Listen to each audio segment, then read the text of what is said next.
This is John Conway's Game of Life. The game of life consists of some squares in a space. They are the points in space, sometimes referred to as cells. And a point can be either on or off. Black is on, white is off. And you can also call it alive or dead. Now there's a simple rule that tells us whether or not cells stay alive or they die. And that's this. If a cell has if it has no neighbors that are alive, it dies. If it has just one neighbor that's alive, it'll die. So both of these will die. But if it has two neighbors that are alive, it'll stay alive. So look what happens to this cell. It's going to stay alive on the next moment of time. Of course, something else weird happened there, right? These two died, and these two became alive. They were born. Let's look at that again. This cell only has one live neighbor. It's going to die. Same here. It's going to die. So on the next generation, that one will die and that one will die. But there's a rule for birth, and the rule for birth is this. If a cell has exactly 3 live neighbors, it will be born. This cell has exactly 3 live neighbors, and so does that one. So these two will die, and that will be born. And you can see what's going to happen now. By symmetry, it's just going to go back to a horizontal bar, and we have now just an oscillator. We're continuing here with Conway's Game of Life, and let's look at this pattern. We've got a square, we've got a square, we've got a square. Those are all on. These points or cells are on or alive. They're energized. So, this cell has 2 live neighbors. It's going to stay alive. This cell has 2 live neighbors. It'll stay alive. This cell, the same 2 live neighbors. It'll stay alive. And let's look at this one. That one has 3 live neighbors, so it's going to be born.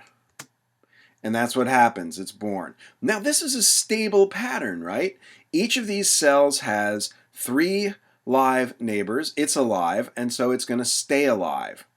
The surrounding cells don't have enough energy. They don't have enough life around them to be born. So this is just going to be a stable pattern. I'm actually stepping through time, but nothing happens.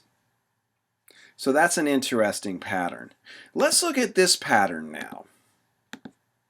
Hard to say what this one's going to do, but look what's going to happen. We need to use computers to figure this out. If we had to calculate this by hand, that would be a little rough. It's going to change. Now you can see it looks like it's rotated itself right horizontally or vertically. And the same again, you see a reappearance of a pattern. And look at that. That's just back to where it was, except it's back to the same pattern that it was, except it's shifted one to the right and one down. That's a glider. It glides. It moves. Let's look at the glider in a little bit more detail here. There it is. There's a glider that's ready to glide. So here, let's go. Let's step it through time a little bit. There's the next moment of time, the next moment of time, the next moment of time, the next moment of time. You can see it's moved. It's kind of walked.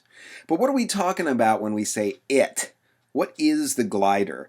I mean, the cells aren't moving. The points in space don't move. The points in space remain the same. They remain in their same relations with each other. They don't move around. All that's moved is the pattern of qualities, right? The pattern of colors, black and white. And if you think of those as energy, then you've got a moving energy pattern. The glider is a kind of particle, but it's an energetic particle. It's like a vortex moving through space. It's a pattern of energy that moves through space, and because of its regularity, because of its invariance, because of the way its shapes repeat every 4th cycle, it seems to have its own independent existence. Now, some might say that the glider is a thing which emerges from space. Others might just say that the glider is a thing which supervenes on space. Perhaps it's a whole composed of properties or qualities. Or perhaps it's some sort of system or pattern of energy, to use that terminology again.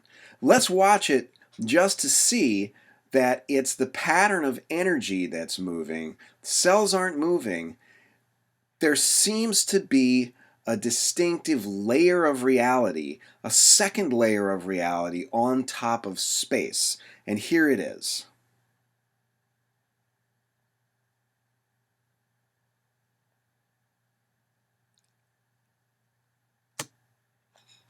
That's the glider moving through space.